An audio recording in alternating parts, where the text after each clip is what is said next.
यहाँ से प्रश्न जरूर पूछे जाएंगे, तो वीडियो को जो है लास्ट तक जरूर देखिएगा।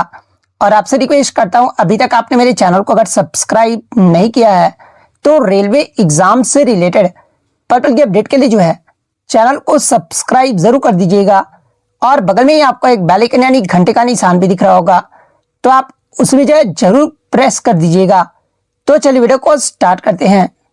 तो आपका पहला क्वेश्चन यहाँ पर आया था कि 8 मार्च को प्रत्येक वर्ष जो है ना विश्व भर में आपका कौन सा दिवस जो है आपका मनाया जाता है, जहां पे इस प्रकार के आपके 4 ऑप्शन जो वो दिए गए थे। तो देखिए मैं आपको हर बार बताते आ रहा हूँ कि जो आपका अंतर्राष्ट्रीय महिला दिवस जो है ना यानी इंटरनेशनल वुमेन्स डे जो है ये आपका प्रत्येक वर्ष जो है ये आपका 8 मार्च को जो आपका मनाया जाता है। और अंतर्राष्ट्रीय महिला दिवस को जो है ये आपका संयुक्त राष्ट्र के द्वारा इसे आपका मान्यता किस वर्ष में दिया गया था, ये भी प्रश्न पूछा जाता है। तो देखिए मैं आपको बता दूं कि संयुक्त राष्ट्र ने जो है ना आधिकारिक तौर पर 1977 यानी 1977 में जो है ना अंतर्राष्ट्रीय महिला दिवस को मान्यता जो है आपका दिया था। तो ये फैक्ट भी आपको ध्यान में रखना है। तो ऑप्शन बी अंतर्राष्ट्रीय महिला दिवस आपका करेक्ट आंसर होगा। इसके अलावा आगे के शिफ्ट में अगर आपसे पूछा जाए कि 2025 में इंटरनेशनल वुमेन्स डे का आपका थीम जो ये क्या रहा था, तो देखिए इसके थीम की अगर मैं बात कर लूं तो देखिए for all womens and girls right equality empowerment, यानी अगर हिंदी में बात कर ले तो सभी महिलाओं और लड़कियों के लिए अधिकार समानता सशक्तिकरण, ये जो आपका 2025 का जो आपका थीम रहा था। इसके अलावा एग्जाम में अगर पूछा जाए ये तो आपका अंतर्राष्ट्रीय महिला दिवस के बारे में हो गया। भारत में राष्ट्रीय महिला दिवस यानी नेशनल वुमेन्स डे जो है ना ये आपका कब मनाया जाता है, प्रत्येक वर्ष। तो देखिए भारत में आपका राष्ट्रीय महिला दिवस जो है ना ये प्रत्येक वर्ष 13 फरवरी को जो आपका मनाया जाता है। और एग्जाम में यहाँ से एक प्रश्न ये भी पूछा जाता है कि जो आपका राष्ट्रीय महिला दिवस जो है ना ये किसके मतलब कि किसकी जयंती के उपलक्ष्य में जो आपका मनाया जाता है भारत में, ये भी प्रश्न एग्जाम में पूछा जाता है। तो देखिए मैं आपको बता दूं कि भारत के महान स्वतंत्रता सेनानी और भारत कोकिला के नाम से प्रसिद्ध सरोजनी नायडू के जयंती के उपलक्ष्य में जो है ना भारत में प्रत्येक वर्ष जो है ये आपका 13 फरवरी को नेशनल वुमेन्स डे जो है आपका मनाया जाता है। तो ये सारे फैक्ट जो आपको ध्यान में रखना है। नेक्स्ट आपका क्वेश्चन है कि हाल ही में किस राज्य ने जो है ना साइबर अपराधों से निपटने और डिजिटल सुरक्षा को मजबूत करने के लिए जो है एआई साइबर एक्शन पहल जो है आपका शुरू किया है, जहां पे इस प्रकार की 4 ऑप्शन जो वो दिए गए थे। तो ये मैं आपको बता दूं कि महाराष्ट्र सरकार के द्वारा जो है ना ये आपका महाराष्ट्र साइबर विभाग के माध्यम से जो है देश की पहली व्यापक एआई संचालित साइबर सुरक्षा और कार्रवाई जो रणनीति है ना ये आपका शुरू किया गया है। और इसका उद्देश्य के बारे में अगर एग्जाम में पूछा जाए तो देखिए इसका जो मुख्य उद्देश्य है ना ये आपका एआई और मशीन मतलब कि लर्निंग का उपयोग करके जो है वित्तीय धोखाधड़ी, इसके अलावा डीप केक और सोशल मीडिया पर होने वाले अपराधों की पहचान करना और उन्हें वास्तविक समय यानी रियल टाइम में जो है ना ये आपका रोकना, इसका जो ये आपका मुख्य उद्देश्य है। तो ऑप्शन बी महाराष्ट्र सरकार आपका करेक्ट आंसर होगा।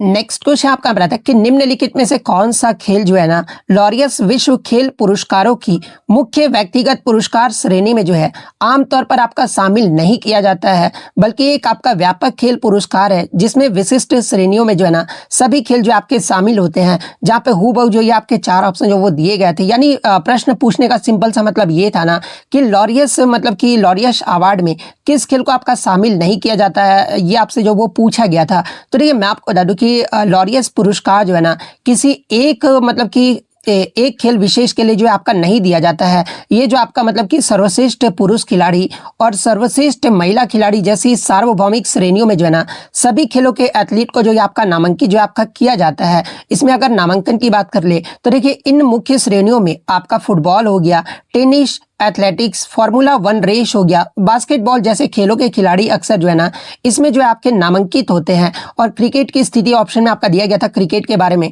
तो देखिए क्रिकेट जो होता है ना एक आपका टीम आधारित और कुछ हद तक जो है ना भौगोलिक रूप से आपका जो एक सीमित खेल है। हालांकि एक क्रिकेटर मतलब कि क्रिकेटर को भी जो है ना कभी कभी मुख्य पुरस्कार के लिए भी जो आपका नामांकित किया जा सकता है, जैसे कि कपिल देव को 2004 में जो आपका नामांकित किया गया था, या फिर टीम को टीम ऑफ द ईयर भी जो ये आपका मिल सकता है। लेकिन ये आपका टेनिस या फुटबॉल की तरह जो है ना मुख्य व्यक्तिगत श्रेणी में आपका नियमित रूप से आपका प्रतिनिधित्व नहीं करता है। लॉरियस मुख्य रूप से आपका वैश्विक स्तर पर जो है ना ये आपका व्यक्तिगत प्रदर्शन पर जो आपका केंद्रित है। तो ये जो आपका मतलब कि लॉरियस में आपका कौन सा खेल को आपका शामिल नहीं किया जाता है, तो मेरे अकॉर्डिंग तो ऑप्शन है क्रिकेट आपका जो वो सही उत्तर होना चाहिए। तो ऑप्शन ए क्रिकेट आपका करेक्ट आंसर होगा। नेक्स्ट आपका क्वेश्चन आ रहा था कि इंद्रधनुष का निर्माण जो है ना मुख्य रूप से प्रकाश की किन घटनाओं के कारण जो आपका होता है, जहाँ पे इस प्रकार के आपके चार ऑप्शन जो वो दिए गए थे। तो देखिए मैं आपको बता दूं कि इंद्रधनुष का बनना जो है ना प्रकाश के तीन संयुक्त मतलब की प्रक्रियाओं का जो ये आपका परिणाम है, जो कि बारिश की बूंदों के भीतर जो आपका होता है। पहला जो आपका मतलब की प्रक्रिया ये कौन सा है, तो पहला आपका जो वो रिफ्रैक्शन है यानी अपवर्तन है, यानी जब सूर्य का प्रकाश जो है ना हवा से पानी की बूंद में ये आपका प्रवेश करता है तो ये जो आपका मुड़ जाता है। और दूसरा आपका प्रक्रिया क्या है, तो ये आपका डिस्पर्सन यानी विक्षेपण है, यानी बूंद के भीतर प्रवेश करते समय जो है ना सफेद प्रकाश जो है अपने 7 घटक रंग जिसे आपका विबग्योर कहा जाता है और इसमें जो है आपका विभाजित होता है और इसे ही आपका डिस्पर्सन जो आपका कहा जाता है। तीसरा जो आपका प्रक्रिया है ना यानी ये कौन सा है, तो ये आपका टोटल इंटरनल रिफ्लेक्शन है, यानी पूर्ण आंतरिक परावर्तन है, जिसमें प्रकाश की किरणें जो है ना बूंद के पीछे की सतह से टकरा कर जो है आपका वापस लौटती है। इन तीन मतलब की संयुक्त प्रक्रियाओं का परिणाम जो है ना ये आपका इंद्रधनुष जो है आपका बनता है। तो इसमें से आपका रिफ्रैक्शन एंड डिस्पर्शन ऑप्शन में आपका दिया गया था, तो ऑप्शन बी अपवर्तन और विक्षेपण आपका करेक्ट आंसर होगा। नेक्स्ट क्वेश्चन आपका यहाँ पर आया था कि सस्पेंशन यानी निलंबन के कणों को उसके मिश्रण से अलग करने के लिए जो है ना मुख्य रूप से किस प्रक्रिया का उपयोग जो आपका किया जाता है, जहाँ पे इस प्रकार के आपके चार ऑप्शन जो वो दिए गए थे। तो देखिए अगर मतलब निलंबन यानी सस्पेंशन की बात कर ले तो ये जो आपका एक हेट्रोजीनियस मिक्सचर यानी विषमांगी मिश्रण होता है, जिसमें ठोस के कण जो होते हैं ना ये आपके द्रव्य में पूरी तरह आपके नहीं घुलते हैं और इन्हें जो आपका ना मतलब कि जो हेट्रोजीनियस मिक्सचर होते हैं इन्हें आपका नग्न आंखों से भी जो आपका देखा जा सकता है, जैसे कि पानी में मिट्टी, ये जो आपका एक विषमांगी मिश्रण का आपका एक उदाहरण है। और इसके अगर प्रक्रिया की बात कर ले तो देखिए चूंकि निलंबन के कणों का जो आकार होता है ना ये आपका बड़ा होता है, इसलिए भी आपके फिल्टर पेपर के छिद्रों से जो है आपके नहीं गुजर पाते हैं। और जब इस मिश्रण को जो है ना फिल्टर पेपर से आपका गुजारा जाता है तो ठोस कण जो है आपके ऊपर रह जाते हैं और द्रव्य जो है आपका नीचे जो है आपका निकल जाता है। और अन्य विधियां अगर बात कर ले तो देखिए आपका मतलब कि सस्पेंशन यानी निलंबन के लिए जो है ये आपका सेडिमेंटेशन यानी निसादन और आपका जो है डेकेंटेशन यानी निस्तारण द्वारा भी जो है ना ये आपका अलग किया जा सकता है। लेकिन पूरी तरह से स्पष्ट रूप से आपका अलग करने के लिए जो है ना आपका मतलब कि निलंबन को अलग करने के लिए जो है ये आपका फिल्ट्रेशन यानी निस्यंदन जो है ना ये आपका सबसे प्रभावी जो है आपका माना जाता है। तो यही आपसे पूछा गया था कि मतलब निलंबन के कणों को उसके मिश्रण से अलग करने के लिए मुख्य रूप से जो है किस प्रक्रिया का उपयोग आपका किया जाता है, तो ये आपका फिल्ट्रेशन यानी निस्पंदन का प्रयोग जो आपका किया जाता है। तो ऑप्शन बी फिल्ट्रेशन आपका करेक्ट आंसर होगा। नेक्स्ट आपका क्वेश्चन है कि सोडियम और पोटेशियम जैसे अत्यधिक हाईली रिएक्टिव मेटल्स यानी अत्यधिक क्रियाशील धातुओं को जो है ना उनके अयस्कों या फिर लवण से किस प्रक्रिया द्वारा आपका अलग किया जाता है, ये आपसे पूछा गया था। जहाँ पे इस प्रकार के आपके चार ऑप्शन जो वो दिए गए थे। तो देखिए मैं आपको बता दूं कि सोडियम और पोटेशियम जो है ना ये आपका रिएक्टिविटी सीरीज में जो है यानी सक्रियता श्रेणी में जो है ये आपका सबसे ऊपर होता है और इनका जो ऑक्सीजन और अन्य तत्वों के प्रति जो आकर्षण होता है ना ये आपका बहुत ही अधिक होता है और इन्हें आपका कार्बन या फिर कार्बन मोनोऑक्साइड के साथ गर्म करके जो है ना ये आपका अलग नहीं किया जा सकता, क्योंकि ये आपके धातु जो होते हैं ये कार्बन की तुलना में जो है ना ये आपके अधिक मतलब कि रिड्यूसिंग एजेंट्स होते हैं यानी शक्तिशाली मतलब कि अपचायक होते हैं। इसलिए आपका जो है मतलब कि कार्बन मोनोऑक्साइड के साथ गर्म करके जो है इन्हें आपका अलग नहीं किया जा सकता है। और इन्हें आपका किस प्रकार से अलग किया जा सकता है, तो देखिए उन्हें आपका जो है ना मोल्टेन क्लोराइड्स यानी गलित क्लोराइड के विद्युत अपघटन यानी इलेक्ट्रोलाइसिस द्वारा जो है आपका प्राप्त किया जाता है। और बिजली प्रवाहित करने पर जो आपके शुद्ध धातु होते हैं ना ये आपके कैथोड पर जो आपके जमा हो जाते हैं, यानी आपका जो हाईली रिएक्टिव जो मेटल्स होते हैं इनके अयस्कों या फिर लवणों को जो है ना ये आपका इलेक्ट्रोलाइटिंग रिडक्शन यानी विद्युत अपघटनी अपचयन के द्वारा जो है ना ये आपका अलग किया जाता है। तो ऑप्शन बी आपका यहाँ पे करेक्ट आंसर होगा। नेक्स्ट आपका क्वेश्चन है कि एक डायोप्टर की शक्ति वाले लेंस की फोकस दूरी जो है ना ये कितने मीटर के बराबर होता है, ये आपसे पूछा गया था। जहाँ पे इस प्रकार के आपके चार ऑप्शन जो वो दिए गए थे। तो देखिए मतलब कि लेंस की शक्ति का आपका मतलब कि क्या परिभाषा होता है, तो देखिए किसी लेंस की शक्ति जो है ना उसकी फोकस दूरी का जो ये आपका क्या होता है, तो ये आपका रेसिप्रोकल यानी व्युत्क्रम अनुपाती के जो ये आपका बराबर होता है। और जब फोकस दूरी आपका मीटर में मापा जाता है ना तो ये आपका इसका सूत्र क्या होता है, तो P = मतलब कि 1/f एफ जहाँ पे आपका क्या होता है, तो आपका मीटर होता है, और यदि पी आपका मतलब कि आपका एक डायोप्टर है तो सूत्र के अनुसार आपका क्या हो जाएगा, तो एफ भी जो आपका ये 1 मीटर हो जाएगा। यानी एक डायोप्टर उस लेंस की शक्ति है जिसका फोकस दूरी जो है ना ये क्या होगा, तो ये आपका 1 मीटर जो है आपका होता है, और यही आपसे पूछा गया था। तो 1 मीटर किस ऑप्शन में, तो ऑप्शन सी में आपका दिया गया है, तो ऑप्शन सी आपका यहाँ पे करेक्ट आंसर होगा। नेक्स्ट आपका क्वेश्चन बताइए कि which of this compounds is single bonded, यानी इनमें से कौन सा एक यौगिक जो है ना एक आपका एकल आबंध है, जहां पे इस प्रकार की 4 ऑप्शन जो वो दिए गए थे। तो ये मैं आपको बता दूं कि सिंगल बॉन्ड्स यानी जो आपका प्रोपेनॉल ऑप्शन में आपका दिया गया था, तो ये प्रोपेनॉल का जो सूत्र होता है ये आपका C3H7OH होता है, जो कि आपका एक एल्कोहल है, और इसमें मुख्य कार्बन श्रृंखला के बीच जो है ना केवल आपका एक ही सिंगल बॉन्ड होता है, और यही आपसे पूछा गया था। तो आपका ऑप्शन में प्रोपेनॉल दिया गया था, तो ऑप्शन ए प्रोपेनॉल आपका करेक्ट आंसर होगा। इसके अलावा डबल बॉन्ड्स की बात कर ले तो देखिए प्रोपीन का जो सूत्र होता है, ऑप्शन में आपका प्रोपीन भी दिया गया था, आप यहाँ पे क्लियरली देख सकते हैं। तो इसका जो सूत्र है ये आपका C3H6 होता है, और ये जो आपका एल्कीन मतलब कि एल्कीन का जो ये आपका सामान्य सूत्र का उदाहरण है, जिसमें कार्बन कार्बन के मध्य जो है ना ये आपका डबल बॉन्ड्स होता है। ट्रिपल बॉन्ड्स की बात कर ले तो देखिए यदि विकल्प में आपका प्रोपाइन होता ना तो उसमें कार्बन के बीच आपका विकल्प में प्रोपाइन दिया गया है, तो कार्बन कार्बन के बीच जो है ना इसमें आपका ट्रिपल बॉन्ड्स होता है। तो ये फैक्ट भी आप ध्यान में रखिएगा। इसके अलावा प्रोपेनॉल के नाम में आपका A-N-E है, यानी ध्वनि और ऑल जो है ये आपका प्रत्यय होता है, जो कि आपका ये दर्शाता है कि कार्बन श्रृंखला में जो है केवल एक मतलब कि आपका एक ही आबंध है, यानी सिंगल बॉन्ड है, और यही आपसे पूछा गया था, इसलिए ऑप्शन ए आपका करेक्ट आंसर होगा। नेक्स्ट आपका क्वेश्चन है कि जून 2025 में प्रधानमंत्री के आर्थिक सलाहकार परिषद के जो है ना अध्यक्ष के रूप में जो आपका किसे नियुक्त किया गया, ये आपसे पूछा गया था, जहां पे इस प्रकार के 4 ऑप्शन जो वो दिए गए थे। तो ये मैं आपको बता दूं कि जून 2025 में प्रधानमंत्री के आर्थिक सलाहकार परिषद के अध्यक्ष के रूप में जो है ना ये आपके प्रोफेसर एस महेंद्र देव को जो आपका नियुक्त किया गया था। तो ऑप्शन ए एस महेंद्र देव आपका करेक्ट आंसर होगा। इसके अलावा एग्जाम में यहाँ से एक प्रश्न प्रीवियस शिफ्ट में आपका पूछा गया था कि प्रोफेसर एस महेंद्र देव प्रधानमंत्री के जो है ना ये आपके आर्थिक सलाहकार बनने से पहले जो है ये किस मतलब कि किस पद पर थे, ये जो आपसे पूछा गया था। तो देखिए इस नियुक्ति से पहले जो है ना मैं आपको बता दूं कि आपका मुंबई स्थित इंदिरा गांधी विकास अनुसंधान संस्थान यानी IGIDR के जो है ना ये आपके निदेशक और कुलपति भी जो आपके रह चुके थे। और प्रोफेसर एस महेंद्र देव ने जो ये किसका स्थान लिया, अगर ये पूछा जाए तो उन्होंने नीति आयोग के उपाध्यक्ष सुमन बेरी का जो है ना ये आपका स्थान लिया है, जो कि विवेक देवराय की मृत्यु के बाद जो है अध्यक्ष पद का अतिरिक्त प्रभार जो है ये आपका सुमन बेरी जो वो आपके संभाल रहे थे। तो ये फैक्ट भी आपको ध्यान में रखना है।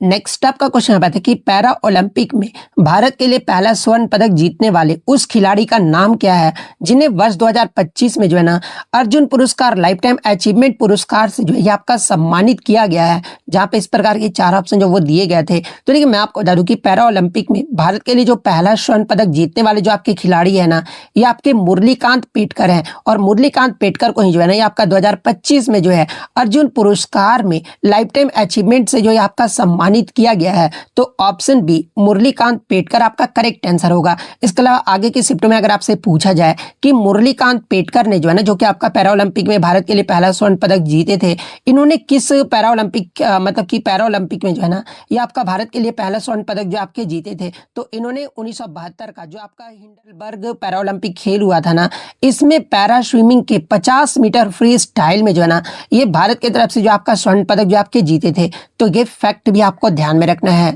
नेक्स्ट आपका क्वेश्चन है कि 130वें संशोधन विधेयक, जिसे आपका शासन और जवाबदेही सुधार भी कहा जाता है, इसके तहत यदि कोई पदाधिकारी जो है ना कर्तव्य का पालन करने में आपका विफल रहता है या फिर अयोग्य पाया जाता है ना, तो उसे अधिकतम कितने दिनों की नोटिस अवधि या प्रक्रिया के बाद जो है आपका पद से हटाया जा सकता है, ये आपसे पूछा गया था, जहाँ पे इस प्रकार के 4 ऑप्शन जो वो दिए गए थे। तो देखिए मैं आपको बता दूं कि 130वें संशोधन विधेयक के तहत जो है यदि कोई पदाधिकारी जैसे कि आपका प्रधानमंत्री हो गए, मुख्यमंत्री हो गए या फिर अन्य मंत्री हो गए ना, ये जो आपका 30 लगातार दिनों तक अगर आपका हिरासत में रहते हैं तो उसे आपका पद से जो है ना ये आपका हटा दिया जाएगा, या फिर उसे जो आपका इस्तीफा जो है आपका देना होगा, और यही आपसे पूछा गया था।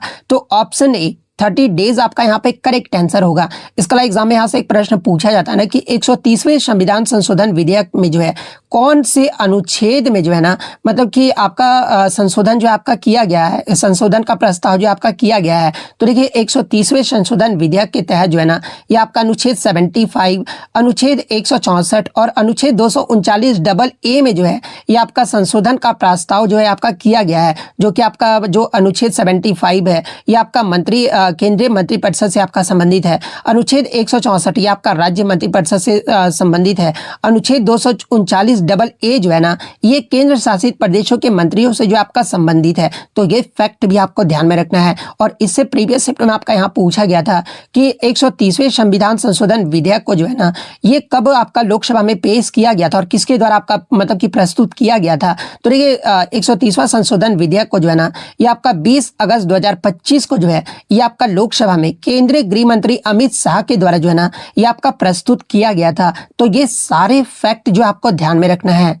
नेक्स्ट आपका क्वेश्चन है कि चैंपियंस ट्रॉफी 2025 की लीग मैच में ऑस्ट्रेलिया ने जो है ना किस देश को मतलब कि आपका 5 विकेट से विशाल स्कोर से जो आपका हराया था, ये आपसे पूछा गया था।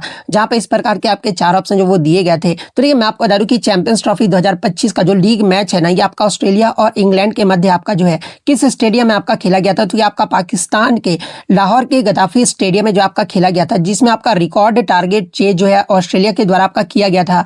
इसमें मैं आपको बता दूं कि पहले जो बैटिंग है ना ये आपका इंग्लैंड के द्वारा किया गया था और इंग्लैंड के द्वारा आपका विशाल स्कोर जो है टारगेट है ना ये आपका मतलब कि रखा गया था, जो कि इंग्लैंड ने पहले बैटिंग करते हुए जो ना 351 रन मारे थे 8 विकेट खोकर। जिसमें मैं आपको बता दूं कि ऑस्ट्रेलिया ने जो है इस मैच को जो आपका जीत लिया था। इसीलिए आपका ये प्रश्न पूछा गया था क्योंकि सबसे बड़ा आईसीसी के इवेंट में जो है ना ये सबसे बड़ा टारगेट जो है आपका चेज किया गया, इसलिए ये प्रश्न पूछने का जो ये आपका मतलब था। जिसमें मैं आपको बता दूं कि ऑस्ट्रेलिया के जो आपके विकेट कीपर बल्लेबाज है ना इसमें जॉस इंग्लिश ने जो है आपका जो शानदार सेंचुरी जो है इसमें बनाए थे और ऑस्ट्रेलिया ने जो है आपके 356 रन बनाकर जो है ना और 5 विकेट मात्र 5 विकेट खोकर ही जो है ये आपका रन जो वो चेज कर लिए थे, जो कि आपका मतलब कि इसी के साथ आपका ट्रिपल इतिहास भी जो आपका रचा गया था। और वो ट्रिपल इतिहास कौन कौन सा था। तो देखिए पहला आपका जो है ऑस्ट्रेलिया ने ना सिर्फ आपका चैंपियंस ट्रॉफी में बल्कि सभी आईसीसी इवेंट में जो है ना सबसे बड़े सफल मतलब रन चेज का रिकॉर्ड जो है अपने नाम कर लिया है। और अब तक कोई भी टीम मैं आपको बता दूं कि आईसीसी इवेंट में जो है 350 का टारगेट चेज नहीं कर सका था और ऑस्ट्रेलिया ने साथ ही चैंपियंस ट्रॉफी में जो है सबसे बड़ा स्कोर बनाने का रिकॉर्ड भी जो है आपका बनाया। तो ये आपका मतलब कि ये रिकॉर्ड के कारण ही जो है ये प्रश्न पूछने का मतलब था। तो ऑप्शन बी इंग्लैंड आपका यहाँ पे करेक्ट आंसर होगा। इसके अलावा अगर बात कर ले कि चैंपियंस ट्रॉफी 2025 जो है इसका विजेता अगर पूछा जाए तो ये आपका हमारा प्यारा भारत देश जो है आपका रहा है। और भारत ने फाइनल में किसे हरा अगर ये पूछा जाए तो उप विजेता जो है ना ये आपका न्यूजीलैंड देश रहा है। तो ये फैक्ट भी आप ध्यान में रखिएगा। और भारत टीम के कप्तान कौन रहे थे चैंपियंस ट्रॉफी 2025 में, तो ये आपके हिटमैन यानी रोहित शर्मा जो आपके रहे थे। और न्यूजीलैंड के कप्तान जो आप कमेंट करके बताइएगा। ऐसे मैं बता देता हूं कि न्यूजीलैंड के जो कप्तान है ना ये आपके मिचेल सेंटनर रहे थे। तो ये फैक्ट भी आपको ध्यान में रखना है।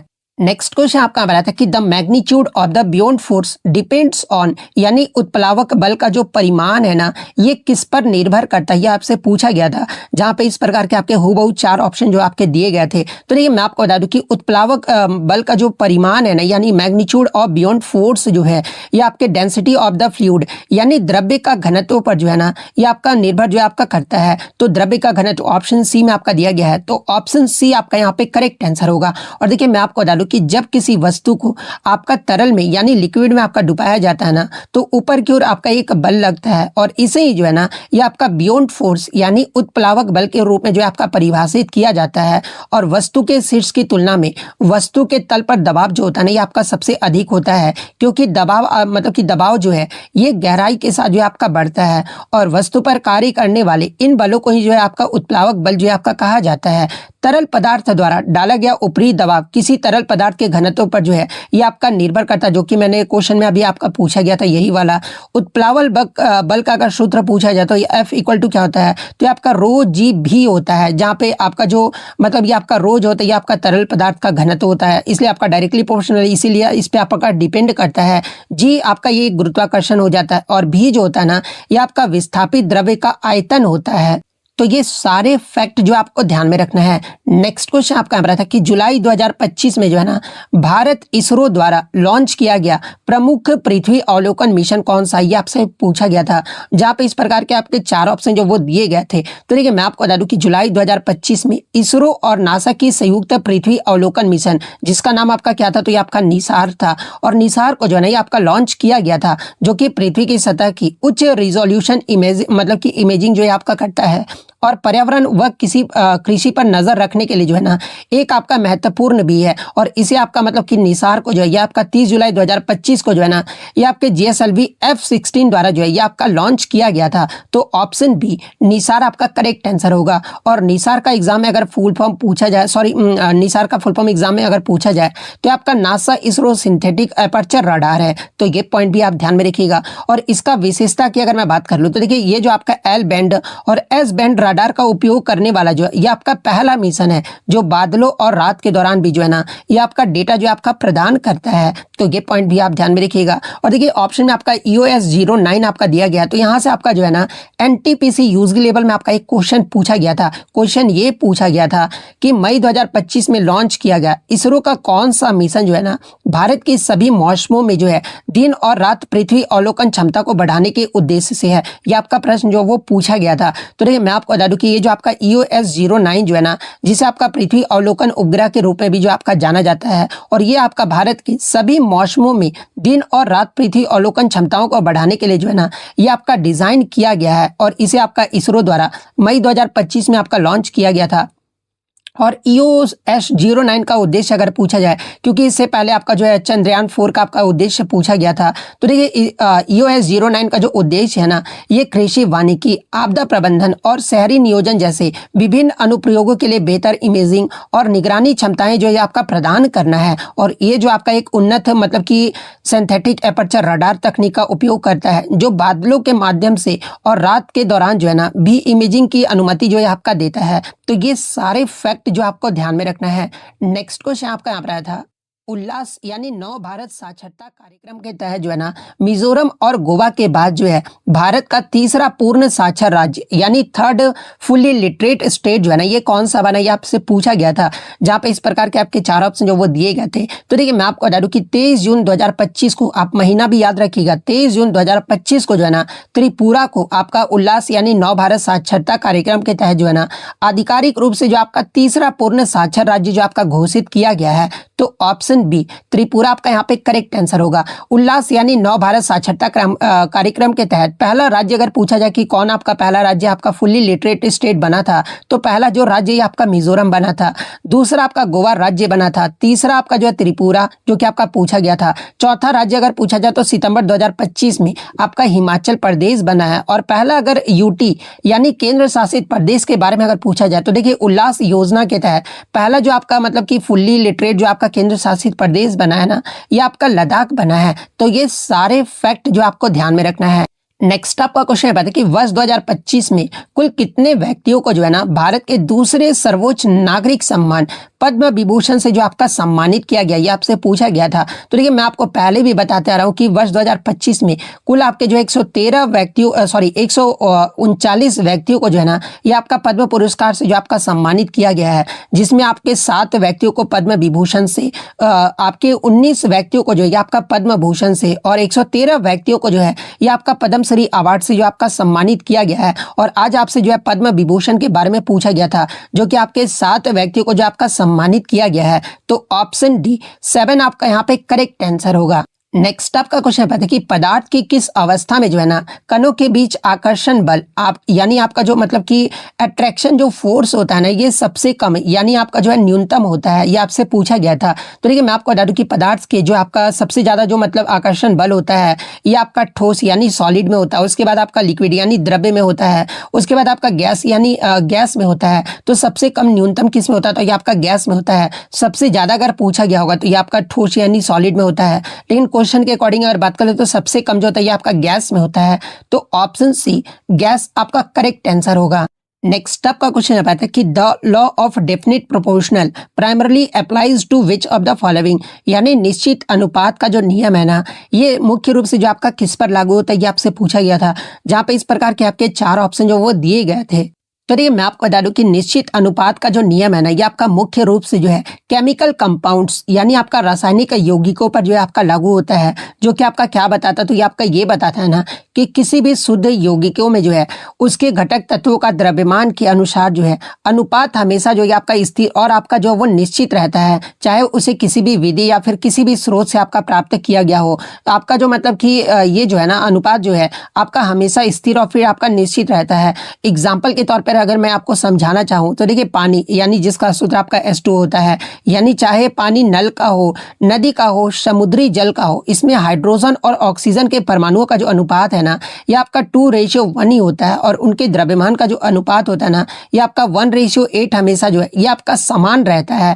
दूसरे अगर उदाहरण के तौर पर अगर मैं बात कर लूँ तो ये कार्बन डाइऑक्साइड, किसी भी स्रोत से प्राप्त कार्बन डाइऑक्साइड में जो है ना कार्बन और ऑक्सीजन के द्रव्यमान का जो अनुपात है ना, यह हमेशा आपका जो है 3:8 ही जो है आपका होता है। तो ये आपको उदाहरण के तौर पे मैंने आपको बता दिया है। इसके अगर मुख्य बिंदु की बात कर लेना तो देखिए ये जो नियम है ये आपका यौगिक की प्रकृति और उसके निर्माण की विधि पर जो आपका निर्भर नहीं करता, तो ये पॉइंट आप ध्यान में रखिएगा। और इस नियम का प्रतिपादन के बारे में अगर पूछा जाए तो देखिए इस नियम का जो प्रतिपादन है ना, ये आपका 1797 में जो है ये आपके जोसेफ प्राउस्टिट के द्वारा जो आपका किया गया था। तो ये पॉइंट भी आप ध्यान में रखिएगा। इसके अलावा अगर पूछा जाए कि निश्चित अनुपात का नियम यानी लॉ ऑफ डेफिनेट प्रोपोर्शन का अन्य नाम अगर आपसे एग्जाम में पूछा जाए तो देखिए इसके मतलब इसी जो है ना ये आपका लॉ ऑफ कांस्टेंट कंपोजिशन यानी स्थिर अनुपात का नियम या फिर प्राउस्ट का नियम भी जो ये आपका कहा जाता है। तो ये फैक्ट भी आपको ध्यान में रखना है। नेक्स्ट आपका क्वेश्चन बताए कि in which of the following is the plastid absent, यानी निम्नलिखित में से किसमें जो है ना प्लास्टिड आपका अनुपस्थित होता है, ये आपसे पूछा गया था। जहाँ पे हु जो है आपके 4 ऑप्शन जो वो दिए गए थे। तो देखिए मैं आपको बता दूं कि प्लास्टिड जो है ना केवल आपका प्लांट सेल यानी पादप कोशिकाओं और शैवाल कोशिकाओं में जो है ये आपका पाए जाने वाला जो है ना एक आपका दोहरी झिल्ली वाले आपका कोशिकांग होता है। और ये जो आपका जंतु कोशिकाओं में जो है पूरी तरह से आपका अब्सेंट यानी अनुपस्थित होता है। चूंकि पेशी कोशिकाएं जो एक आपका जंतु कोशिका यानी एनिमल सेल है, इसलिए इसमें आपका प्लास्टिड जो है ना ये आपका नहीं पाया जाता है। और प्लास्टिड का मुख्य कार्य क्या होता है, तो देखिए प्लास्टिड का जो मुख्य कार्य है ना ये प्रकाश संश्लेषण जैसे कि क्लोरोप्लास्ट में आपका होता है और भोजन का जो है ना भंडारण करना, ये जो आपका प्लास्टिड का मुख्य कार्य होता है। लेकिन आपसे पूछा गया था कि किसमें प्लास्टिड जो है आपका अनुपस्थित रहता है, तो देखिए ये जो आपका मसल सेल यानी पेशीय कोशिकाएं होती है ना, इसमें आपका प्लास्टिड जो है आपका मतलब कि अनुपस्थित रहता है। और क्यों रहता है, क्योंकि आपका एनिमल सेल यानी जंतु कोशिका में जो है ना ये आपका प्लास्टिड नहीं पाया जाता। और पेशी जो कोशिकाएं होती है ये आपका एनिमल सेल होता है। इसलिए ऑप्शन सी आपका यहाँ पे करेक्ट आंसर होगा। नेक्स्ट क्वेश्चन आपका बता था कि यदि किसी वस्तु पर लगाया गया बल जो है ना उसके विस्थापन यानी डिस्प्लेसमेंट की दिशा में ही हो और वस्तु निरंतर गतिशील रहे तो किया गया जो वर्क डन है ना यानी किया गया जो कार्य है ये क्या होगा, ये आपसे पूछा गया था।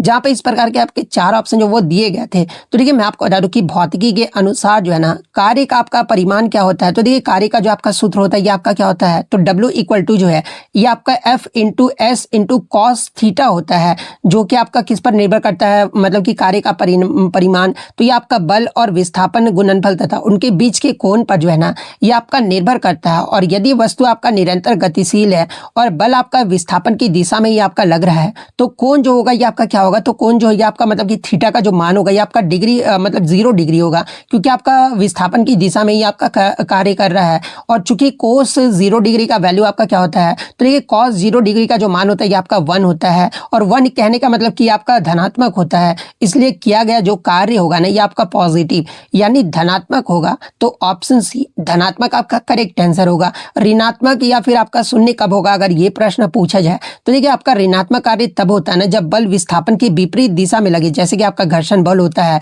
या फिर थीटा का मान जो है ना विपरीत दिशा कहने का मतलब कि आपका 180 डिग्री में लगे। तो 180 डिग्री का वैल्यू क्या होता है, कॉस 180 डिग्री का वैल्यू तो ये आपका -1 होता है। और इस केस में आपका जो मतलब कि वर्क डन होगा ना ये आपका निगेटिव यानी ऋणात्मक होगा। कार्य शून्य कब होता है अगर ये पूछा जाए, तो देखिए कार्य शून्य आपका तब होता है ना जब बल और विस्थापन एक दूसरे के लंबवत हो। लंबवत कहने का मतलब कि परपेंडिकुलर हो, यानी थीटा का मान जो ये आपका 90 डिग्री हो, तब जो आपका वर्क डन होगा ना ये आपका शून्य होगा। तो ये सारे फैक्ट जो आपको ध्यान में रखना है। नेक्स्ट क्वेश्चन आपका बता था कि आकाश में बिजली की चमक पहले दिखाई देती है और गरजना यानी थंडर की जो ध्वनि है ना ये बाद में सुनाई देती है। इसका मुख्य कारण जो आपसे पूछा गया था, जहाँ पे इस प्रकार के आपके हूबहू 4 ऑप्शन जो वो दिए गए थे। तो देखिए मैं आपको बता दूं कि बिजली की चमक पहले दिखाई देना और गरजना मतलब कि आपका जो है बाद में सुनाई देने का जो मुख्य कारण है ना ये प्रकाश की गति है। जैसा कि आपको पता है कि स्पीड ऑफ लाइट हवा में आपका क्या होता है, तो आपका 3 × 10⁸ मीटर पर सेकेंड होता है, जबकि ध्वनि की गति आपका वायु में कितना होता है, तो देखिए ध्वनि की गति वायु में मात्र आपका जो है ना 343 मीटर पर सेकेंड होता है। इसलिए बिजली का प्रकाश जो है ना ये आपका तुरंत पहुंच जाता है, परंतु गरजना की ध्वनि ये जो आपका देर से सुनाई देती है, क्योंकि दोनों एक ही समय पर आपका उत्पन्न होते हैं, लेकिन भिन्न गतियों के कारण जो है ना ऐसा अंतर जो वो ये आपका हो पाता है। यानी अगर बात कर ले कि आकाश में बिजली की चमक पहले दिखाई देती है और थंडर यानी गरजना की ध्वनि बाद में आपका सुनाई देती है, इसका मुख्य कारण क्या है, तो ये प्रकाश की चाल ध्वनि की चाल से जो है ना ये आपका बहुत अधिक होता है, ये जो आपका मुख्य कारण है। तो ऑप्शन बी जिन्होंने भी लगाया होगा उनका यहाँ पे करेक्ट आंसर होगा। नेक्स्ट क्वेश्चन आपका मैच द फॉलोइंग से आया था, जहां पे आपको मैच करना था स्तंभ ए यानी कॉलम ए और कॉलम बी को जो आपको मैच करना था। ए पहला में आपका दिया गया था अम्ल एसिड का मतलब कि OH उत्पन्न करते हैं, मतलब इस प्रकार से आपको मैच करना था। तो देखिए मैं आपको और इस प्रकार के जो है ना आपके 4 ऑप्शन जो वो दिए गए थे। तो देखिए अम्ल क्षार और अम्ल प्लस क्षार आपका जो वो दिया गया था। तो देखिए सबसे पहले अगर हम लोग अम्ल की बात कर लेना, तो देखिए अरेनियस सिद्धांत के अनुसार अम्ल आपके वे पदार्थ होते हैं ना जो जलीय विलयन में जो है ये आपके हाइड्रोजन आयन यानी H+ आयन जो होते हैं ना ये आपके मुक्त करते हैं। क्षार यानी बेस की बात कर ले तो ये क्षार वे पदार्थ होते हैं जो जलीय विलयन में जो है ना ये आपका हाइड्रोक्साइड आयन यानी OH- आयन जो ये आपके मुक्त करते हैं। तो ये तो हो गया आपका क्षार के बारे में। अगर अम्ल प्लस क्षार की बात कर ले तो देखिए जब एक अम्ल और एक क्षार आपस में अभिक्रिया करता है ना तो ये आपके एक दूसरे के प्रभाव को जो है आपका समाप्त कर देता है और आपका प्रोडक्ट क्या बनता है। तो मैं आपको हर बार बताते आ रहा हूँ कि अम्ल और क्षार जब आपका अभिक्रिया करते हैं ना तो ये आपका जो प्रोडक्ट है एक तो आपका साल्ट यानी लवण बनता है और दूसरा आपका जो वाटर यानी जल जो है आपका बनाता है। और इसी प्रक्रिया को जो है यानी अम्ल प्लस क्षार की अभिक्रिया को जो है ये आपका न्यूट्रलाइजेशन रिएक्शन यानी उदासीनीकरण अभिक्रिया जो आपका कहा जाता है। और इसमें आपको जो वो मैच करना था तो देखिए अम्ल से आपका क्या होगा, तो ये आपका H+ आयन जो आपका उत्पन्न होता है यानी 1 का जो आपका दूसरा चला जाएगा। क्षार जो ये आपका OH- आयन जो है आपके उत्पन्न करते हैं यानी दूसरा का आपका 1 चला जाएगा। उसके बाद अम्ल प्लस क्षार ये आपका जो है लवण प्लस जल जो है आपके बनाते हैं, तो तीसरा का आपका तीसरा ही रहेगा। तो 2, 1 और 3 किस ऑप्शन में आपका दिया गया है, तो देखिए पहला का आपका दूसरा बी में दिया गया है, दूसरा का 1 और तीसरा का 3 ये आपका ऑप्शन बी में जो आपका दिया गया है। तो ऑप्शन बी वाला आपका यहाँ पे करेक्ट आंसर होगा। नेक्स्ट क्वेश्चन आपका यहाँ बताते हैं कि कोयला और पेट्रोलियम का निर्माण जो है ना मुख्य रूप से किसके द्वारा होता है, ये आपसे पूछा गया था। जहाँ पे इस प्रकार के आपके 4 ऑप्शन जो वो दिए गए थे। तो देखिए मैं आपको बता दूं कि कोयला और पेट्रोलियम को जो है ना ये आपका जीवाश्म ईंधन जो आपका कहा जाता है। और कोयला का जो निर्माण होता है ये लाखों वर्ष पहले दबे हुए विशाल जंगलों और वनस्पतियों के उच्च दाब और उच्च ताप पर जो है ना ये आपका कार्बनीकरण यानी अपघटन से जो है ये आपका मतलब इसका निर्माण जो वो किया गया है। वहीं पेट्रोलियम का निर्माण की बात कर ले तो ये आपका समुद्र में रहने वाले सूक्ष्म जीवों और पौधे के मृत अवशेषों के तलछट में दबने और ऑक्सीजन की अनुपस्थिति में रासायनिक परिवर्तन से जो है ये आपका पेट्रोलियम का जो है आपका निर्माण हुआ है। और ये जो आपका एक कार्बनिक यौगिक के परिवर्तन की जो है एक आपका लंबी प्रक्रिया भी है। और मतलब कि NCERT के अकॉर्डिंग अगर मैं बात कर लूँ तो इन्हें आपका सीमित प्राकृतिक संसाधन भी जो है ना यानी कोयला और पेट्रोलियम को जो है ये आपका सीमित प्राकृतिक संसाधन भी जो आपका माना जाता है। यानी आपका कोयला और पेट्रोलियम का निर्माण मुख्य रूप से जो है ये किसके द्वारा होता है, तो आपका जैव मात्रा यानी बायोमास के जैविक और भूवर्गीय अपघटन से जो है ना इसका मतलब कि आपका निर्माण होता है। तो ऑप्शन बी आपका यहाँ पे करेक्ट आंसर होगा। नेक्स्ट क्वेश्चन आपका बताता है कि निम्नलिखित में से किसका उपयोग जो है ना ये क्लीन फ्यूल यानी स्वच्छ ईंधन के रूप में या फिर पेट्रोल के विकल्प के रूप में जो आपका किया जाता है, ये आपसे पूछा गया था। जहाँ पे इस प्रकार के हूबहू आपके 4 ऑप्शन जो वो दिए गए थे। तो देखिए मैं आपको बता दूं कि इथेनॉल जिसका सूत्र आपका क्या होता है, तो ये आपका C2H5OH ये जो आपका इथेनॉल का सूत्र होता है। और ये जो आपका इथेनॉल है ना एक आपका एक स्वच्छ ईंधन यानी क्लीन फ्यूल है, क्योंकि ये जो आपका पर्याप्त ऑक्सीजन में जलने पर जो है ना केवल आपका कार्बन डाइऑक्साइड और जल ही जो है आपका उत्पन्न करता है। और ये आपका कोई भी हानिकारक धुआं भी जो है ना ये आपका नहीं छोड़ता है। तो आपका मतलब कि किस का उपयोग स्वच्छ ईंधन के रूप में आपका किया जाता है, तो आपका इथेनॉल का प्रयोग जो आपका किया जाता है। तो ऑप्शन इथेनॉल आपका करेक्ट आंसर होगा। नेक्स्ट आपका क्वेश्चन है कि मेंडल के मटर के पौधे के प्रयोग में जो है ना, जब एक शुद्ध लंबे पौधे यानी डबल कैपिटल टी का मतलब कि संकरण एक शुद्ध पौधे बौने यानी स्मॉल टी से आपका कराया गया, तो F1 जो मतलब पीढ़ी है ना, यानी फर्स्ट फिलियल जो जनरेशन की जो आपका संतति है ना, ये क्या था, ये आपसे पूछा गया था। जहाँ पे इस प्रकार के आपके 4 ऑप्शन जो वो दिए गए थे। तो देखिए मैं आपको बता दूं कि ग्रेगर मेंडल ने अपने एकल संकर क्रॉस यानी मोनोहाइब्रिड क्रॉस में आपका देखा था ना कि जब उन्हें प्रभावी लक्षण वाले शुद्ध लंबे पौधे और अप्रभावी लक्षण वाले शुद्ध बौने पौधे के बीच आपका क्रॉस कराया जाता है ना, तो F1 पीढ़ी में उत्पन्न सभी जो पौधे होते हैं ये आपके हेट्रोजाइसस टेल मतलब कि हेट्रोजाइसस टेल यानी आपका विषम युग्मित लंबे जो टीटी थे ना, ये आपके होते हैं। और इसका कारण जो आपका प्रभाविता का नियम यानी ऑफ डोमिनेंस है, जिसके अनुसार जो है टी जो होता है ये आपका लंबेपन का जो आपका जीन है, और जो आपका स्मॉल टी होता है ना, ये आपका बौनेपन के जीन है, ये जो आपके प्रभावी होते हैं। और इसके अनुसार यानी एनसीईआरटी के अनुसार जो है ना, आपका F1 पीढ़ी में केवल प्रभावी लक्षण ही जो है ये आपका जो वो दिखाई देता है। यानी अगर बात कर ले कि मेंडल के मटर के पौधे में प्रयोग में जब एक शुद्ध लंबे पौधे और मतलब कि संकरण एक शुद्ध बौने पौधे का कराया जाता है, तो F1 पीढ़ी की संतति क्या थी, तो ये आपका मतलब कि एक तो आपका कैपिटल टी था और एक आपका स्मॉल टी, ये जो आपका संतति था। तो ऑप्शन बी जिन्होंने भी लगाया है उनका यहाँ पे करेक्ट आंसर होगा। अगर अन्य ऑप्शन की अगर मैं बात करूँ तो अन्य विकल्प आपका गलत क्यों है, देखिए केवल टीटी आपका मतलब कि कैपिटल टीटी आपका दिया गया था। तो देखिए सभी जो होमोजाइक्स है ना प्रभावी के लिए दोनों माता पिता टीटी जो है आपके होने चाहिए, अनिवार्य है। केवल आपका कैपिटल टीटी आपके बात कर ले तो सभी अप्रभावी के लिए जो है ना दोनों माता पिता डबल टी मतलब कि डबल कैप स्मॉल टी जो है आपके होने चाहिए। और अगर इसकी बात कर ले ऑप्शन डी के बारे में, तो देखिए ये जो आपका F2 पीढ़ी के जो है ना ये आपका 1:2:1 अनुपात में जो आपका होता है, तो ये फैक्ट भी आपको ध्यान में रखना है। नेक्स्ट आपका क्वेश्चन है कि पौधे में स्टोमाटा यानी रंध्रों के माध्यम से जो है ना गैसों का आदान प्रदान मुख्य रूप से किस प्रक्रिया द्वारा होता है, ये आपसे पूछा गया था। जहाँ पे इस प्रकार के 4 ऑप्शन जो वो दिए गए थे। तो देखिए मैं आपको बता दूं कि पौधे की पत्तियों की सतह पर जो आपके छोटे छोटे छिद्र होती है ना, जिन्हें आपका स्टोमेटा यानी रंध्र जो आपका कहा जाता है, और गैस जैसे कि आपका ऑक्सीजन और कार्बन डाइऑक्साइड का आदान प्रदान जो होता है ना, ये आपका डिफ्यूजन यानी विसरण की भौतिक प्रक्रिया द्वारा होता है। और विसरण के दौरान गैस जो होते हैं ना अपने उच्च सांद्रता वाले क्षेत्र से कम जो सांद्रता वाले क्षेत्र होते हैं ना, इसकी और जो ये आपका स्वतः जो आपके गति जो ये आपका करते रहते हैं। तो ये आपका किस प्रक्रिया के द्वारा आपका होता है, मतलब कि आदान प्रदान, तो ये आपका डिफ्यूजन यानी विसरण प्रक्रिया के द्वारा होता है। तो ऑप्शन बी डिफ्यूजन आपका करेक्ट आंसर होगा। उदाहरण के तौर पर अगर मैं बात कर लूँ तो देखिए प्रकाश संश्लेषण के दौरान जब कोशिका के अंदर जो है ना कार्बन डाइऑक्साइड ये आपका कम हो जाता है, तो बाहर से आपका कार्बन डाइऑक्साइड विसरण द्वारा जो है ना यानी आपका रंध्रों के माध्यम से जो है ये आपका अंदर जो है आपका प्रवेश करता है। और रंध्र गैसों के विनिमय के साथ साथ जो है ये आपका जल का निकलना यानी वाष्पो उत्सर्जन में भी जो है ये आपका मदद करता है। तो ये फैक्ट भी आपको ध्यान में रखना है। नेक्स्ट क्वेश्चन आपका यहाँ पर था कि फेफड़ों में एल्वियोली यानी कुपिका और रक्त के बीच गैसों का जो आदान प्रदान है ना, ये किस प्रक्रिया द्वारा होता है, ये आपसे पूछा गया था। जहाँ पे इस प्रकार के आपके 4 ऑप्शन जो वो दिए गए थे।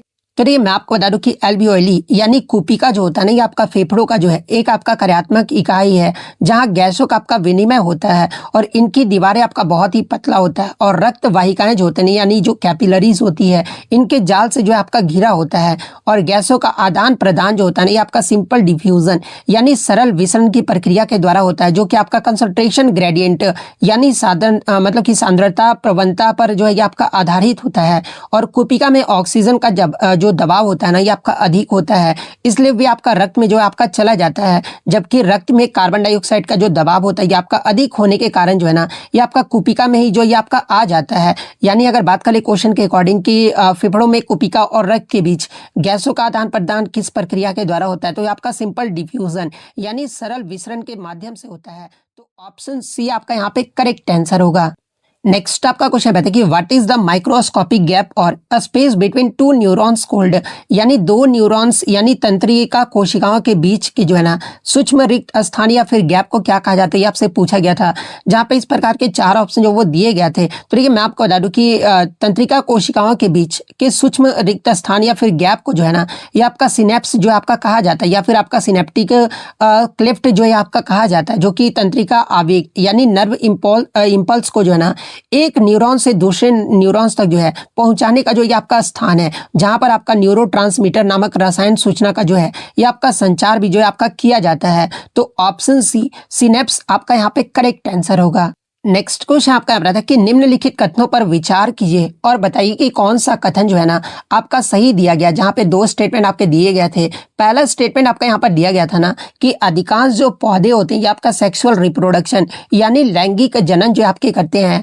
दूसरा स्टेटमेंट आपका यहाँ पर ये दिया गया था कि लैंगिक जनन से आनुवांशिक विविधता यानी जेनेटिक वेरिएशन जो है आपका प्राप्त होता है। ये दो स्टेटमेंट आपके दिए गए थे, जहां पर इस प्रकार का जो है ना आपका चार कथन जो मतलब कि ऑप्शन जो है ये आपका दिया गया था। तो ये पहले मतलब कि कथन की अगर मैं बात कर लूं, जहां पर आपका दिया गया था कि अधिकांश पौधे जो है ये आपका सेक्सुअल रिप्रोडक्शन यानी लैंगिक जनन जो आपका करते हैं। तो देखिए अधिकांश जो विकसित पौधे होते हैं ना, जैसे कि फूल वाले पौधे यानी आवृत वृद्धि हो गया, इसके अलावा बीज पैदा करने के लिए लैंगिक जनन यानी परागकण और निषेचन जो आपका करते हैं, और यह जनन की जो है ना सबसे सामान्य विधि होता है। हालांकि कुछ पौधे जो है ये आपका अलैंगिक जनन भी कर सकते हैं। इसलिए कथन एक जो है आपका सही है, क्योंकि जो आपका मतलब कि अधिकांश जो पौधे होते हैं ना ये आपके लैंगिक जनन ही जो है आपके करते हैं। तो कथन एक तो आपका जो वो सही दिया गया है। दूसरा कथन आपका दिया गया था कि लैंगिक जनन से आनुवांशिक विविधता यानी जेनेटिक वेरिएशन जो है आपका प्राप्त होता है। तो देखिए दूसरे कथन को अगर मैं बात कर लूँ तो देखिए लैंगिक जनन में जो है ना दो अलग अलग जनक यानी नर और मादा के युग्मक जो होते हैं ना यानी गैमेट्स जो है ये आपके मिलते हैं, और निषेचन के दौरान जीनों का जो है आपका मिश्रण होता है, जिससे आपका संतति में नए गुण और आनुवांशिक विविधता भी जो है ना ये आपका उत्पन्न होती है। और ये जो आपका विविधता प्रजातियों को पर्यावरण में बदलाव और अनुकूल होने में भी जो है आपका मदद करता है। इसलिए दूसरा स्टेटमेंट भी आपका जो वो सही दिया गया है। तो दोनों कथन ही जो आपके सही दिए गए थे। तो किस ऑप्शन में आपका दिया, तो ऑप्शन सी में दिया गया। कथन एक और दो दोनों आपके सही हैं, तो ऑप्शन सी आपका करेक्ट आंसर होगा। नेक्स्ट क्वेश्चन आपका रहा था कि which of the following covers and protects the flower during the bud stage यानी पुष्प की कली की अवस्था में उसकी रक्षा कौन करता है या उसे कौन ढक कर रखता है, ये आपसे पूछा गया था। जहाँ पे हूबहू जो ये आपके चार ऑप्शन जो वो दिए गए थे। तो देखिए मैं आपको बता दूं कि पुष्प की कली की अवस्था में उसे आपका जो सिपेल्स होता है ना यानी जो बाह्य दल होता है वो आपका ढककर जो है आपका रखता है, और उसकी रक्षा भी जो है आपका करता है, जो कि मिलकर जो है ये आपका कैलिक्स जो है आपका बनाता है। और हरे पत्ती जैसे भाग जो होते हैं ना ये कली को सूखने कीटों के मतलब कि कठोर मौसम से आपके बचाते हैं, जिससे आपका नाजुक आंतरिक अंग भी जो है ना ये आपका सुरक्षित और विकसित हो पाता है। तो ऑप्शन में आपका सिपेल्स यानी बाह्य दल दिया गया था, तो ऑप्शन बी बाह्य दल आपका करेक्ट आंसर होगा।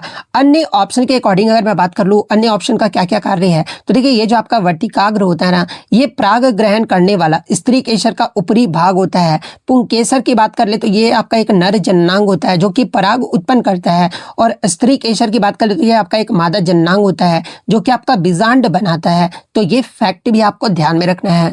नेक्स्ट आपका क्वेश्चन है कि इलेक्ट्रिक पावर यानी विद्युत शक्ति के संबंध में जो है ना निम्नलिखित में से कौन सा सूत्र आपका गलत दिया गया है, ये आपको बताना था। यानी फॉर्मूला आपको गलत कौन सा दिया गया इलेक्ट्रिक पावर का, ये आपको बताना था।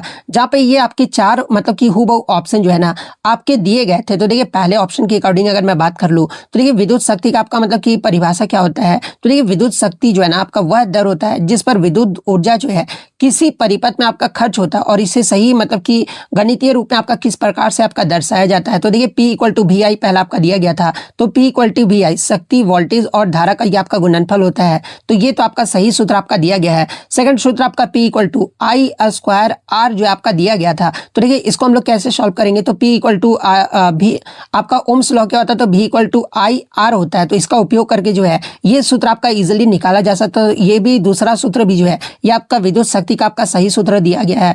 ऑप्शन डी में आपका P इक्वल टू जो है ना आपका V स्क्वायर बाई आर दिया गया था। तो देखिए आपका ऑप्शन डी में भी P equal to V square by R भी जो है ये आपका ओम्स लॉ से I के जगह पे V बाई आर पुट करेंगे तो ये भी जो आपका प्राप्त किया जा सकता है। लेकिन ऑप्शन सी में जो है ना P equal to R square I आपका दिया गया था, जो कि कोई भी भौतिक आधार नहीं सही है। इसलिए आपका जो ये सूत्र है ना इलेक्ट्रिक पावर का ये आपका गलत दिया गया, और यही आपसे पूछा गया था कि कौन सा सूत्र आपका गलत दिया गया इलेक्ट्रिक विद्युत शक्ति का। तो आपका P equal to R square I जो है ना ये आपका गलत दिया गया है। तो ऑप्शन सी आपका यहाँ पे करेक्ट आंसर होगा।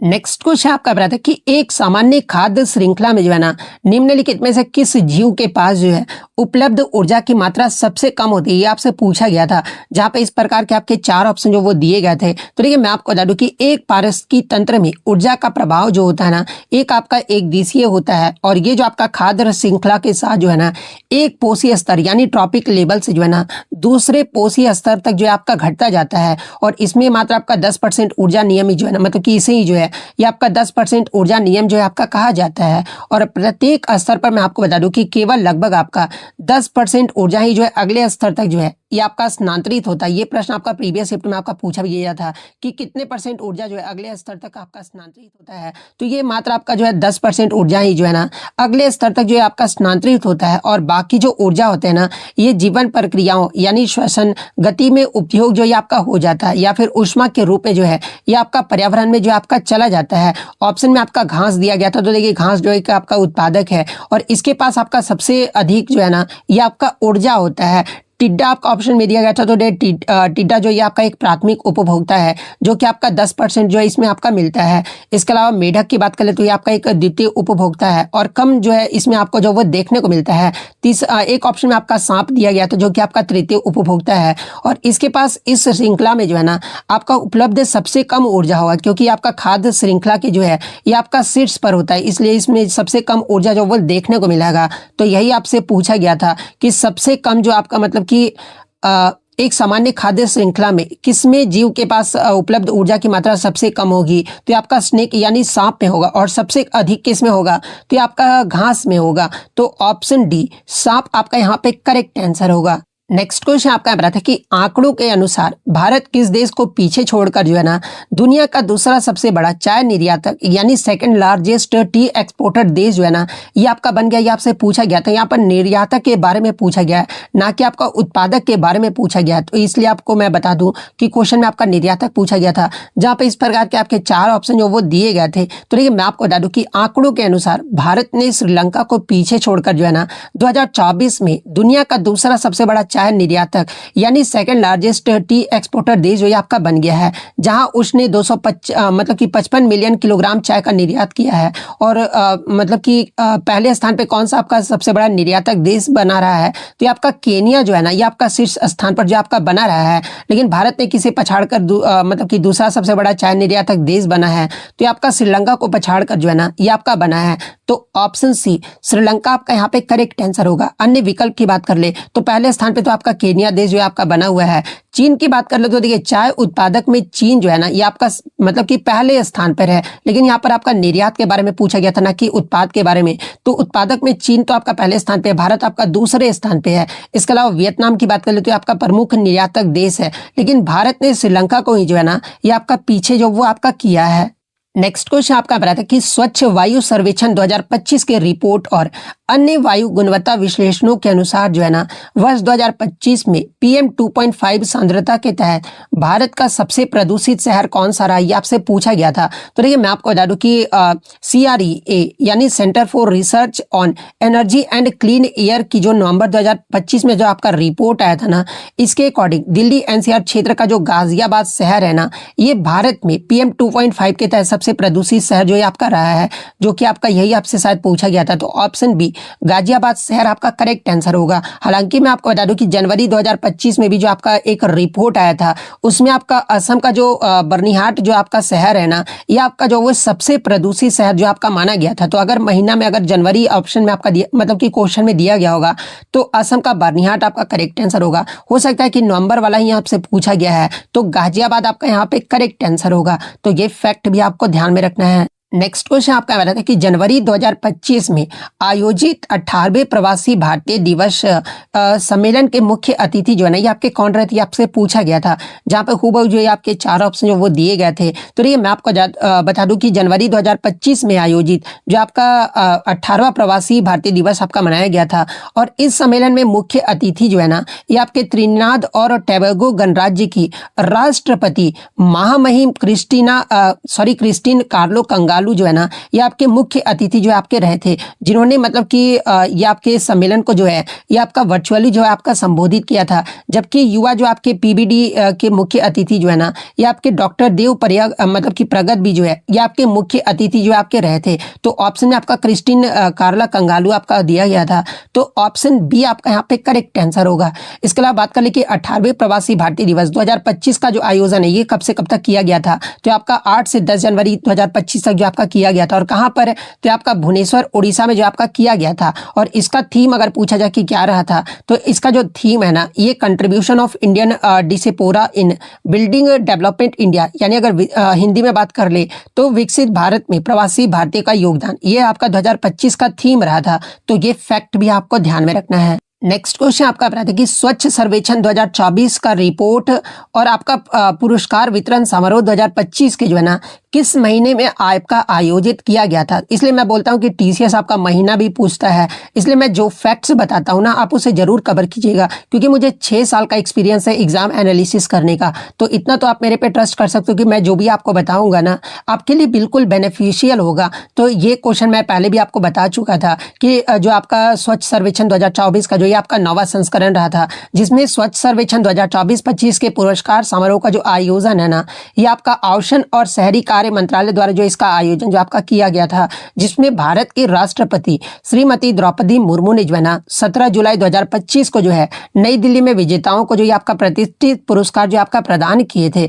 तो और इसका रिपोर्ट भी जो आपका जुलाई 2025 में आपका जारी किया गया था। तो ऑप्शन सी जुलाई आपका यहाँ पे करेक्ट आंसर होगा। और इस वर्ष का थीम अगर पूछा जाए कि क्या रहा था, तो आपका रिड्यूस, रीयूज या फिर रिसाइकल, यानी कम करे, पुनः प्रयोग करे और पुनर्चक्रण, ये जो आपका 2025 का थीम रहा था। तो ये फैक्ट भी आपको ध्यान में रखना है। नेक्स्ट